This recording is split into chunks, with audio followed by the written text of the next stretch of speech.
வணக்கம். இன்றைய முக்கிய நிகழ்வுகள். தமிழக துணை முதல்வர் உதயநிதி ஸ்டாலின் பிறந்தநாள் விழாவை முன்னிட்டு 47 பயனாளிகளுக்கு நலத்திட்ட உதவிகள். திமுக மாநில அமைப்பாளர் சிவா திமுக அலுவலகத்தை திறந்து வைத்து கழக கொடியேற்றி வைத்தார். சுதேசி மில் அருகில் அரசு ஆதரவுடன் அதானி குழுமம் மேற்கொள்ளும் முறைகேடுகளை கண்டித்து உலக மனித உரிமை நாளில் இந்திய கம்யூனிஸ்ட் கட்சி சார்பில் போராட்டம். காரைக்கால் அடுத்த திருநள்ளார் ஸ்ரீ சனி பகவான் ஆலயத்தில் கார்த்திகை மாத கடைசி சோமவாரத்தை முன்னிட்டு நடைபெற்ற 1008 சங்கு அபிஷேகம். ஏராளமான பக்தர்கள் கலந்து கொண்டு சுவாமி தரிசனம்.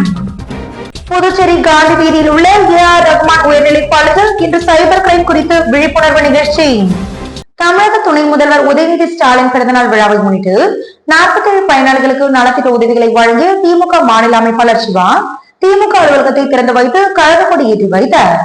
தமிழக துணை முதல்வர் உதயநிதி ஸ்டாலின் 47வது பிறந்த நாளை முன்னிட்டு நலத்திட்ட உதவிகள் வழங்கும் விழா புதுச்சேரி திராவிட முன்னேற்ற கழகம் நிர்வாகிகள் சார்பில் விமர்சையாக நடைபெற்றது. அதன்படி முத்தியால்பேட்டை தொகுதிக்குட்பட்ட 47 சிறு வியாபாரிகளுக்கு தள்ளுவண்டியும் 47 தையல் பயிற்சி முடித்த மகளிருக்கு தையல் மிஷின் வழங்கப்பட்டது. இதற்கான ஏற்பாடுகளை செய்திருந்த திராவிட முன்னேற்ற கழகம் முன்னாள் சட்டமன்ற உறுப்பினர் நந்தா சரவணன் முன்னிலையில் சிறப்பு விருந்தினராக கலந்து கொண்ட புதுச்சேரி திராவிட முன்னேற்ற கழக அமைப்பாளர் சிவா பயனாளிகளுக்கு பொருட்களை வழங்கினார். அதனைத் தொடர்ந்து நடைபெற்ற திராவிட முன்னேற்ற கழக அலுவலக திறப்பு விழாவில் கலந்து கொண்ட கட்சி மாநில அமைப்பாளர் சிவா கட்சி அலுவலகத்தை திறந்து வைத்து கட்சி கொடியையும் ஏற்றி வைத்தார்.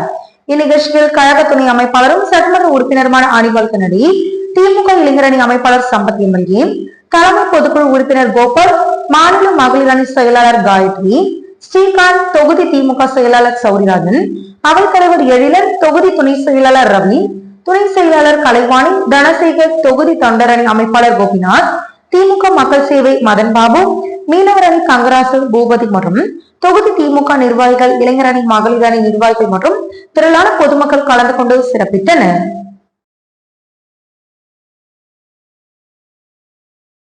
இனி விரிவான நிகழ்வுகள். சுதேசி மில் அருகில் அரசு ஆதரவுடன் அதானி குழுமம் மேற்கொள்ளும் முறைகேடுகளை கண்டித்து உலக மனித உரிமை நாளில் இந்திய கம்யூனிஸ்ட் கட்சி சார்பில் போராட்டம் நடைபெற்றது. மத்தியில் ஆளும் பிஜேபி ஆட்சியில் நாடு கடுமையான பொருளாதார நெருக்கடிகளை சந்தித்து வருகிறது. உணவு மற்றும் அத்தியாவசிய பொருட்களின் விலை உயர்வு, வேலையில்லா திண்டாட்டம், சமசீரற்ற வளர்ச்சி ஆகியவை சாமானிய மக்களை பெரும் துன்பத்திற்கு ஆளாக்கியது. ஆனால் கார்ப்பரேட் ஆட்சி முறை தங்கு தடையின்றி தொடர்கிறது. அதானி குழுமத்தின் முறைகேடுகள் சம்பந்தமாக ஹிண்டன்பர்க் வெளியிட்ட தகவல்கள் இந்திய பங்கு சந்தையின் மேல்மட்ட அதிகாரத்தோடு அவருக்கு உள்ள தொடர்புகள், பங்கு விற்பனையில் செயற்கையான மதிப்பு உயர்வு ஆகியவை மோடி அரசின் தொடர்பை தெளிவுபடுத்தியுள்ளது. அதானி குழுமத்தின் முறைகேடுகள் சம்பந்தமாக பாராளுமன்ற கூட்டுக்குழுவின் விசாரணை மட்டுமே உண்மை நிலவரத்தை வெளிக்கொணர முடியும் என்றும், ஆனால் மோடி அரசு அதை செய்ய மறுத்து வருகிறது. பிஜேபியின் பிரிவினைவாத அரசியல் அலுவலகத்தில் காட்சியாக மணிப்பூர் மாநிலம் விளங்குகிறது என்றும், 2023 மார்ச் மாதத்தில் தொடங்கிய வன்முறைகள், உயிர் பலிகள், பெண்கள் மீதான வன்முறைகள், குடிமக்கள் வெளியேற்றம் என அம்மாநிலத்தின் சமூக அடித்தளத்தையே சிதைத்துள்ளது. 60,000 மக்கள் அகதிகள் முகாம்களில் தங்கியுள்ளனர். இப்போராட்டத்திற்கு இந்திய கம்யூனிஸ்ட் கட்சி மாநில துணை செயலாளர் சேது செல்வம் தலைமை வகித்திருந்தார். முன்னாள் அமைச்சர் விஸ்வநாதன், தேசிய குழு உறுப்பினர் தினேஷ் பொன்னையா, முன்னாள் சட்டமன்ற உறுப்பினர் நாரா கலைநாதன், நிர்வாக குழு உறுப்பினர்கள் அந்தோனி, ரவி, மாநில குழு உறுப்பினர்கள் அபிஷேகம், ஜீவானந்தம் பெருமாள் உட்பட ஏராளமானோர் கலந்து கொண்டனர்.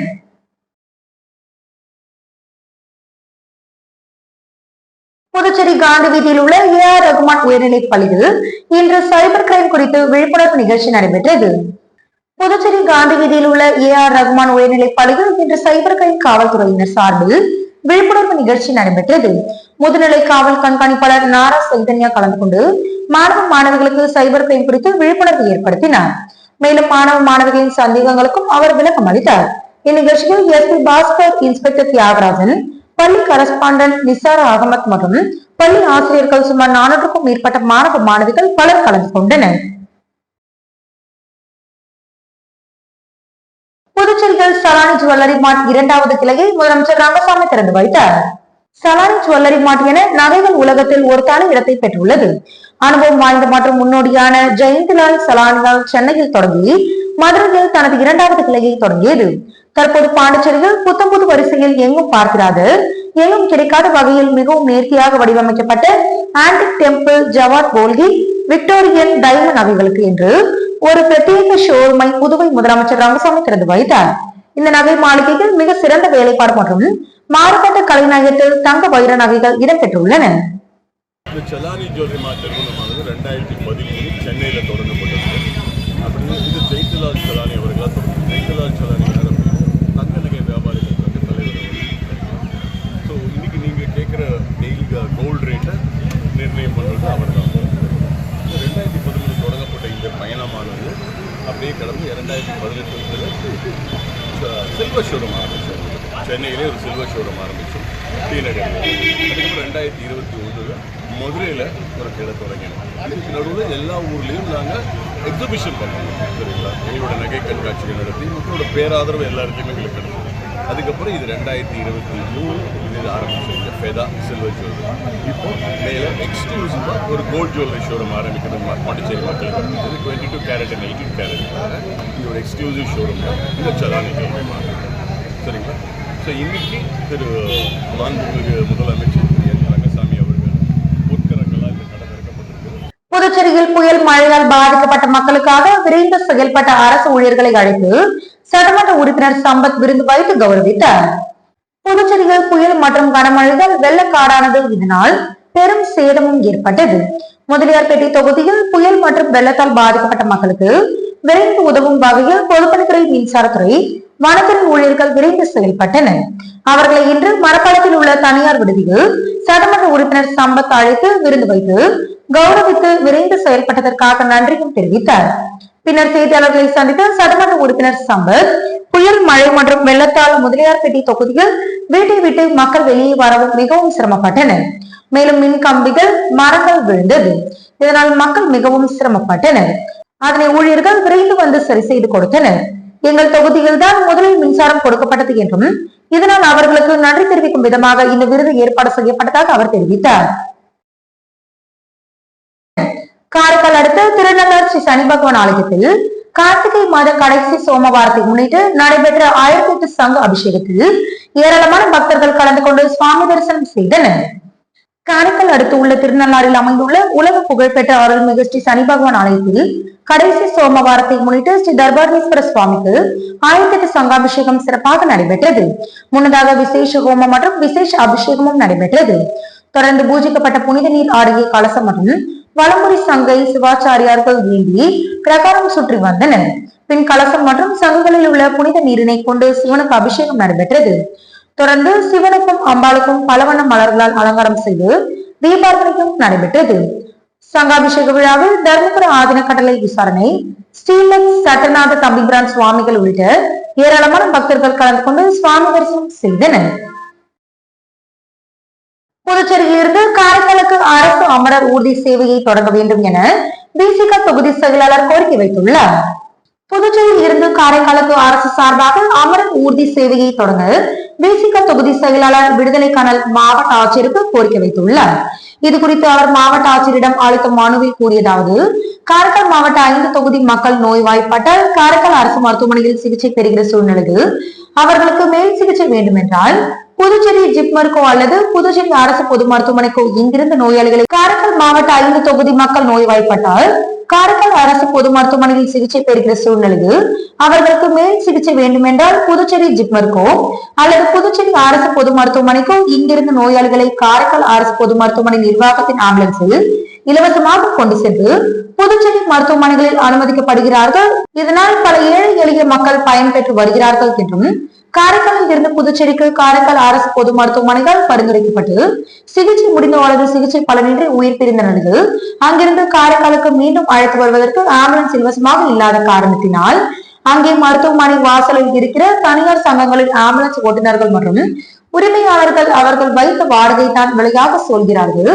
அந்த பணத்தை கட்டி அழைத்து வர முடியாத சூழ்நிலையில் பல ஏழை எளிய மக்கள் பெரிதும் பாதிக்கப்படுகிறார்கள் என்றும், அது மட்டுமல்லாமல் அங்கு தமிழ்நாடு முஸ்லிம் முன்னேற்ற கழகம் உள்ளிட்ட சில சமூக இயக்கங்களின் சார்பாக குறைந்த விலையில் அழைத்து வர முடியும் என்கிற நிலையிருந்தும் அவர்களை எடுத்து செலவிடாமல் தடுக்கிறார்கள். தமுமுக மற்றும் சமூக சேவை மையம் கேட்கிற விலை 4000 அல்லது 5000 தான். ஆனால் மருத்துவமனை வாசலில் சங்கம் என்று வைத்துக் கொண்டு அவர்கள் கேட்கிற விலை 15,000 முதல் 20,000 வரை என நிர்ணயம் செய்து ஏழை எளிய மக்களை வாட்டி வதைக்கிறார்கள். எனவே புதுச்சேரி அரசும் காரைக்கால் மாவட்ட நிர்வாகம் இது சம்பந்தமாக பரிசீலனை செய்து காரைக்கால் அரசு பொது மருத்துவமனையில் இருந்து எப்படி புதுச்சேரி மருத்துவமனைக்கு இலவசமாக ஆம்புலன்ஸ் வைத்து அழைத்து செல்கிறோமோ அதே போல் சிகிச்சை முடிந்த பிறகும் அல்லது இறந்த பிறகோ புதுச்சேரி மருத்துவமனையில் இருந்து காரைக்காலுக்கு எடுத்து செல்வதற்கு இலவச ஆம்புலன்ஸை அரசு ஏற்படுத்தி தர வேண்டும் என்றும் இந்த கோரிக்கை மிக முக்கியமான மக்கள் கோரிக்கை என்பதால் அவசர கால அடிப்படையில் இதற்கு ஒரு நல்ல தீர்வை கொடுக்க வேண்டும் என்றும் அவர் கேட்டுக்கொண்டார்.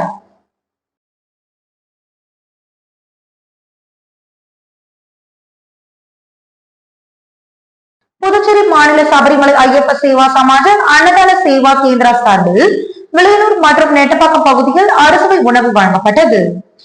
சபரிமலை ஐயப்ப சேவா சமாஜ தேசிய தலைமையின் வழிகாட்டுதலின்படி புதுச்சேரி மாநில சபரிமலை ஐயப்ப சேவா சமாஜ அன்னதான சேவா கேந்திரா சார்பில் 2ஆம் நாள் அன்ன பிரசாதம் நேற்று மதியம் 12:30 மணி அளவில் விளையூர் சுந்தரமூர்த்தி விநாயகர் ஆலயத்தில் நடைபெற்றது. அதனைத் தொடர்ந்து நெட்டப்பாக்கம் கோவில் ஸ்ரீ தர்மசாஸ்திர ஐயப்ப யோகம் சார்பாகவும் ஐயப்பன் பூஜைகளுடன் பக்தர்களுக்கு அறுசுவை உணவும் வழங்கப்பட்டது. இந்நிகழ்ச்சியில் புதுச்சேரி சபரிமலை ஐயப்ப சேவா சமாஜத்தின் மாநில நிர்வாகிகள், அன்னதான கமிட்டி நிர்வாகிகள், மாவட்ட நிர்வாகிகள், ஐயப்ப யோகத்தினர், மகளிர் அணி சமாஜ உறுப்பினர்கள் மற்றும் ஊர் பொதுமக்கள் ஆகியோர் இந்நிகழ்ச்சியில் கலந்து கொண்டனர். நேற்று நடைபெற்ற அன்னப்பிரசாத சேவையை வில்லியனூர் கொம்யூன் சமாஜ நிர்வாகிகள் மற்றும் நெட்டப்பாக்கம் ஸ்ரீ தர்மசாஸ்திர ஐயப்ப யோகத்தினர் ஆகியோர் உபயதாரராக இந்நிகழ்ச்சியை சிறப்பாக செய்திருந்தனர். முன்னாள் முதலமைச்சர் எம் டி ராமச்சந்திரன் மறைவிற்கு மாமக தலைவர் ராமதாஸ் மற்றும் சேர்மன் ஆர்.எல். வெங்கட்ராமன் அவர்கள் நேரில் அஞ்சலி செலுத்தினர். முன்னாள் முதலமைச்சர் எம் டி ராமச்சந்திரன் அவர்களின் மறைவை ஒட்டி மக்கள் முன்னேற்ற கழகத்தின் மாநில தலைவர் ராமதாஸ், கழகத்தின் சேர்மன் ஆர்.எல். வெங்கட்ராமன் நேரில் அஞ்சலி செலுத்தினார். இவர்களுடன் மாநில செயலாளர் சிவகுமரன், துணை செயலாளர் ராதாகிருஷ்ணன், ஆர்எல்வி பேரவை மாநில பொருளாளர் கோமதி சங்கர், முன்னாள் வார்டு உறுப்பினர் தனஜயன், மணவெளி சுலோச்சனா மற்றும் கழக நிர்வாகிகள், தொண்டர்கள் அன்னாரின் பூத உடலுக்கு மாலை அணிவித்து அஞ்சலி செலுத்தினர்.